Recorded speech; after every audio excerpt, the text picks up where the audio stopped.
Bonjour. Est-ce que vous pouvez vous présenter votre nom et puis votre profession? Alors Vincent Hulin, je suis journaliste à Radio France et précisément à France Bleu Poitou à Poitiers et accessoirement je suis coureur d'ultrafond et d'ultra trail.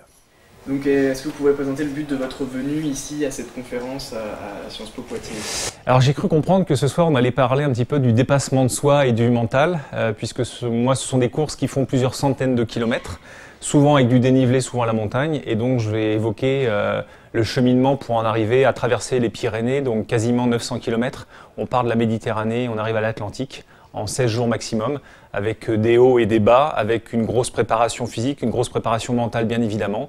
Et on verra à l'occasion du film que je vous passerai un petit peu de temps en temps que quand ça va très bien, mais quand ça va pas du tout. Voilà, donc on va discuter un petit peu de ça ensemble.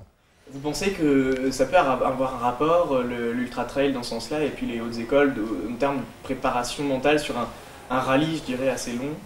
Je pense que ce qui vaut pour le sport et l'ultra-endurance comme je fais vaut pour la vie de tous les jours et vaut notamment pour les études. Moi j'ai un ancien passé de judoka de haut niveau et je faisais en même temps en parallèle des études de droit. Et du coup, si on n'est pas bien organisé, si on n'a pas le mental pour aller au bout des choses et jamais rien lâcher, c'est vrai que c'est compliqué. Mais je pense qu'on a tous en nous une dose de mental qu'on ignore parfois. Et il faut s'entraîner à l'épuiser dedans. Et après, concernant le sport, c'est pareil, je pense qu'on a des disponibilités du corps qu'on ignore et il faut aller chercher loin. Et parfois, les jambes ne veulent plus avancer, c'est la tête qui fait avancer les jambes.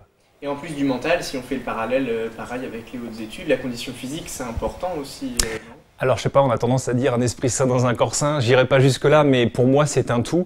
La vie est faite d'équilibre, que ce soit sur le plan physique, en effet, on peut pas se laisser aller, et même si on n'est pas spécialement sportif, mais je pense qu'il faut un minimum d'entretien. Dans les parallèles qu'on peut faire aussi, c'est sur les addictions. Alors moi je suis plutôt bon vivant, donc je suis pas contre un petit verre de vin rouge de temps en temps, mais avec modération.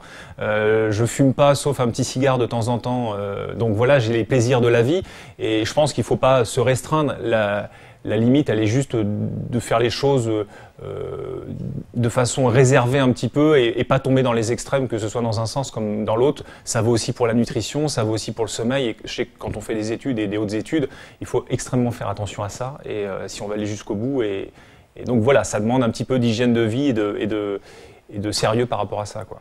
Si on parle plus précisément de votre expérience, l'ultra trail, vous recommandez vraiment ? Alors je ne recommande pas de le faire tout de suite. Après, je pense qu'on n'est pas tous faits pour traverser les Pyrénées en 15 jours. Mais en revanche, ce que je dis, c'est que moi, je suis pas un coureur professionnel. Alors certes, et j'aurai l'occasion de l'expliquer, c'est que j'ai commencé par faire la Diagonale des Fous sur l'île de la Réunion, après l'Ultra Trail du Mont Blanc, et puis en fait, au fur et à mesure, sans trop s'en rendre compte, quand ça se passe bien, on déplace un petit peu le curseur de la douleur, on déplace le curseur de la distance et des horaires, entre guillemets, passés sur les chemins. Et c'est comme ça qu'arrive un moment, on est capable de faire 900 km, mais avant, c'est 5 ans de préparation avant d'en arriver là. Donc on n'est pas tous faits pour faire ça, mais on peut tous, chacun se faire des challenges. Pour des personnes qui courent pas et qui regardent cette vidéo, se dire pourquoi pas, tiens, je me donne 1 an pour faire un 5 km ou 1 an pour faire un 10 km ou pour faire d'autres sports. Donc il suffit juste d'être sérieux, de se donner les moyens et puis après d'avoir en effet le mental pour aller au bout. Et quelle belle satisfaction de franchir la ligne d'arrivée en se disant je l'ai fait et ça m'a demandé du travail, mais au moins je suis allé au bout, quoi.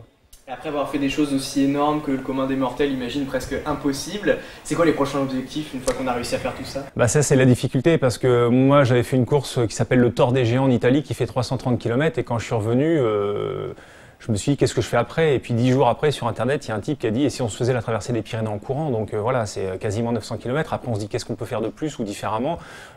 Après on est dans les dimensions un peu XXL, sachant que je termine cette course pas dans un très très bon état certes, mais encore capable de courir. Donc je me dis et si un jour on se faisait pas la traversée, je sais pas, des Alpes, voilà, on fait des délires et des courses folles, il y en a partout. Après là mon prochain objectif c'est d'aller au mois de février en Nouvelle-Zélande. C'est une course qui ne fait que 350 km. Mais voilà, après la difficulté aussi c'est que c'est pas mon métier, 2, il faut faire aussi très attention à la préparation qui est très chronophage et puis aussi attention à la récupération. Moi j'ai cette chance-là de ne pas être blessé depuis 5 ans, mais parce qu'il y a aussi du temps de récupération. Donc il faut quand même faire un petit peu attention et pas toujours faire la course à l'échalote en disant toujours plus loin, toujours plus haut, toujours plus fort. Est-ce que vous auriez un dernier conseil aux personnes qui voudraient se mettre au sport et notamment à la course à pied?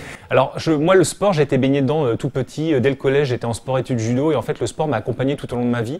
Ça m'a donné une force mentale, certes, un besoin d'organisation parce que quand on fait du judo et qu'on a 16 ans et qu'on fait 1 à 2 entraînements par semaine et entre guillemets ses études à côté, ça demande beaucoup d'organisation, ça demande des sacrifices.